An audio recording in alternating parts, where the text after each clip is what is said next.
Hello everyone, আশা করি সবাই ভালো আছেন। আমিও ভালো আছি। তো আজকের রেসিপি হচ্ছে কাতলা মাছের ভুনা। তো এখানে আমি নিয়ে নিয়েছি নতুন পেঁয়াজ, একদম ক্ষেত থেকে তোলা মিশুক পেঁয়াজ আনছিল। আমি মাসি বাড়িতে গিয়ে রান্না করেছি মাছ ভুনা। এখানে আমি পেঁয়াজগুলো ভালোভাবে ছুলে নিয়ে কুচি কুচি করে কেটে দিয়েছি। এটা তো আর বাটবো না, এটা একদম তেলের উপরে ভেজে ভেজে নেব। এখানে মাছগুলো নিয়ে নিয়েছি। এই মাছগুলো হচ্ছে বড় বড় পিসই করেছে, দেখতে মনে হচ্ছে দূর থেকে মনে হচ্ছে ছোট, আসলে ছোট না, বড় বড় পিস করাই ছিল। এখন পিসগুলো ভালোভাবে বেছে নিচ্ছি, মানে গাদার পিস, যেটা মাংসের মানে ঘাড়ের উপরের যে পিসটা, সেটা হচ্ছে বেছে নিচ্ছি। নিয়ে হলুদ লবণ মেখে একবারেই আমি সবগুলো ভেজে নেব। কালকের জন্য, মানে কালকে সকালের জন্য মাসিগুলো রান্না করবে বিধায় আমি গাদার পিসগুলো নিয়েই ভেজে দিচ্ছি।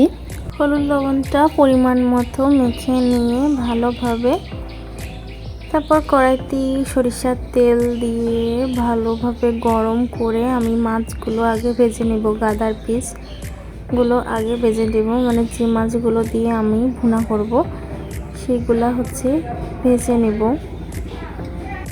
মাছগুলো একদম লাল লাল কড়া কড়া করে ভেজে নিয়েছি। পরবর্তীতে যে মাছগুলো ছিল সেগুলোও ভেজে নিয়েছি পরের দিন রান্না করার জন্য। মাছগুলো ভাজা কমপ্লিট হয়ে গেলে পরনে আমি তেজপাতা, গোটা এলাচ, দারচিনি দিয়ে ভালোভাবে একটু নাড়াচাড়া করে পেঁয়াজ কুচিগুলো দিয়ে দিব, দিয়ে ভালোভাবে ভেজে নেব। একদম লাল লাল করে ভেজে নেব। পরবর্তীতে মশলা যেটা আছে সেটা দিয়ে ভালোভাবে কষিয়ে নিয়ে পরিমাণ মতো ঝোল দিয়ে দেব জাল হওয়ার জন্য, কারণ মাছ ভুনাতে বেশি পরিমাণ জল দেওয়া লাগে না, সামান্য জল দিয়ে মাছটা ভালোভাবে জ্বালাইলেই দেওয়া যায়। তো আমি গাদার পিসগুলো ভালোভাবে বেছে বেছে ঝোলের মধ্যে দিয়ে ভালোভাবে জাল দিয়ে নিব, যাতে ভালোভাবে মাছগুলো ফুটে এবং ঝাল লবণ পরিমাণ মতো তাতে যায়। পরবর্তীতে আমি মাছগুলো দিয়ে ভালোভাবে জাল দিয়ে নিয়েছি। তো পরবর্তীতে আমার রান্না কমপ্লিট হয়ে গিয়েছে কিছু সময় জাল দেওয়ার পরে।